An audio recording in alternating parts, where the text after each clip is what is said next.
Hi, it's Kim, and I'm back for another week of 10-minute tips for your relationships. 10 minutes. So, today I want to keep this conversation going concerning communication. And today I just want to chit chat just a few minutes about the fact that we all communicate differently. Yep, we do. Everyone communicates differently, and I think we set ourselves up for a big letdown when we expect our mate or our significant other to communicate like we do. Yeah, it's just not going to happen. I have a quote that I want to read. It says, in a relationship, when communication starts to fade, everything else follows. Yeah. So when you're talking to someone, you're enjoying the conversation, hopefully. Think about what are some things that you like to talk to your mate about? Is it the kids, a vacation, some funny experiences you had? I mean, think about how you communicate those stories to one another while you're talking. And then think about some communication or some conversations that you've had that you weren't so happy about or you're not that comfortable with, like maybe talking about bills and different issues and things that you need to tackle that may be a little uncomfortable. But nonetheless, we all communicate differently and we have to talk, even during the tough times. Now, one thing about communication is that there are two parts of communication. The first part is either you're sending a message or you're receiving a message. That's the first part. And then the second part is how you're synthesizing that message, how you're interpreting or breaking it down, the information that you just received. What are you doing with that information that you've just taken in? So that's two parts to communication. Very important. Today I want to talk about some leadership skills that I learned from a guy named Mark Murphy. He is a leadership expert, leadership speaking expert, and his information that he has on the 4 different styles of communication, just break it down. I mean, not just for leadership, but for marriage, how you deal with your mate, how you speak or understand your children, friends, co-workers. I mean, it just really fits into every single category. So, Mark Murphy, he talks about identifying the 4 different communication styles. Wow. The first one is analytical. Number 2, intuitive. Functional is number 3, and the last one is personal. Personal. Now, we all think and communicate different. We've discussed that already. But the key to good communication with the person that you're talking to is knowing their style. Right. Knowing their style. Do they communicate analytically? Are they functional? Are they personal? Are they intuitive? You have to check it out and decide how your mate communicates. I think it's even good to even consider how you communicate. That might be helpful in how your conversations go with your mate. So when you and your mate are communicating, you want to choose a style, or you want to communicate with them in a way that doesn't clash with the style that they communicate in. Yeah, because that can cause either one of you to shut down, have miscommunication. Somebody will walk away hurt, angry, unheard, yeah, or even ignored. So it's just really important to know the style in which your mate communicates. The first style is called analytical. Now, analytical people, they just want hard data. They want facts. They're very logical in their way of thinking. So when you're giving them information and you're talking to them, they just want the facts. They want to synthesize everything, and then they're going to come back to you with a very logical response to what you're communicating to them. The thing about it is, and I don't think it's true of analytical people, but they can be seen as cold or not very emotional or connected.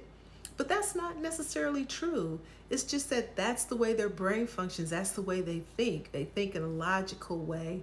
They can't really deal with those of us who speak emotionally all the time, because it's hard for them to filter through the emotions and the information at the same time. So that's the analytical person. Hard facts. They want data.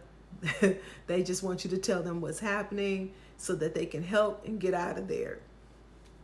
The second type of communication is intuitive. Intuitive. Now, intuitive people, they are the ones who look at the big picture, the overall picture, right? They're not really interested in the minute details of everything. They are the ones who just kind of want to cut to the chase, get to the bottom line, if you will. They can be considered as people who are visionaries, the one who sees that big picture. They have big dreams. And the thing about people who communicate in an intuitive way, sometimes they can just seem a little impatient when maybe you're trying to have a conversation with them and you want more details. So the intuitive person, yeah, they're the ones who dream. They don't want details. They just want to talk about the overall picture. Now, number 3 is the functional communicator. Yeah, the functional. That's the person who likes process. They like process. They like steps. They like going through steps. They like the fine details. They are the ones who are going to plan everything out to the T. They're going to have every T crossed and every I dotted. And they'll probably show up that way to the conversation. You know, they're the ones that if you want to have a very organic conversation, you don't want to tell them ahead of time, because that's the one who's going to have everything planned out ahead of time. They can sometimes seem a little boring because they like a lot of detail. So that's the person who you say, you know what, can you tell me something about a computer? And they're going to start from the beginning to the end. And maybe that's not what you were asking. So if your mate has that functional way of communicating, then you know that they enjoy details. And you know that when they talk to you, they're going to give you a lot of details. And then the last, number 4, is the personal communicator. Yes, the personal communicator. That person values emotional connection, right? That's the one who wants to give you details, but they want to know that you are feeling them and hearing them. They are the ones who look beyond your words. Yeah, they're looking for your feelings. They're looking for your body language, because they really want to get inside of what you're talking about, really want to make that connection. They're considered to be the people who are good listeners. Good listeners. They like to help resolve conflict. They like to work stuff out. That's what they do. They're the ones who pick up on vibes. You know, hey, I noticed that you don't seem like you're feeling too good today. Is everything okay? That is the personal communicator. So yes, we've talked about the 4 different types of communicators, but the thing about all of this is that balance is very important. Yes, balance is extremely important when you're talking about communication, period. And when you're talking about the different types of communicators, then yes, balance is good. It's good to have a balance. It's good to know what type of communicator you are, as well as the type of communicator your spouse is. Because what you want to try and do is you want to try and relate to them. You want to try and help them with being able to receive the information that you're giving them in the way that they understand. And also, you want to be able to give them information in a way that they understand. You want to be able to make that connection. Now, it's not easy when you communicate one way, say you're the personal communicator, and say your spouse is the functional communicator. And that's why I said it takes practice, it takes balance. But one of the things that you can do is you can ask questions. And I think that's something that we sometimes fail to do. We fail to ask questions. So we can maybe ask questions like, do you need more information? Do you just want me to listen? Do you want an answer? Can I add to your plan? Those are some questions that you can ask your mate when you've decided or you've determined what type of communicator they are. Knowing how to communicate is one thing, but knowing what kind of communicator you are, that helps a whole lot. It helps when you don't have to argue when you're saying the same thing. Yes, communication is key. Communication is how we exist in relationships. These are my 10-minute tips. Take care. Stay safe.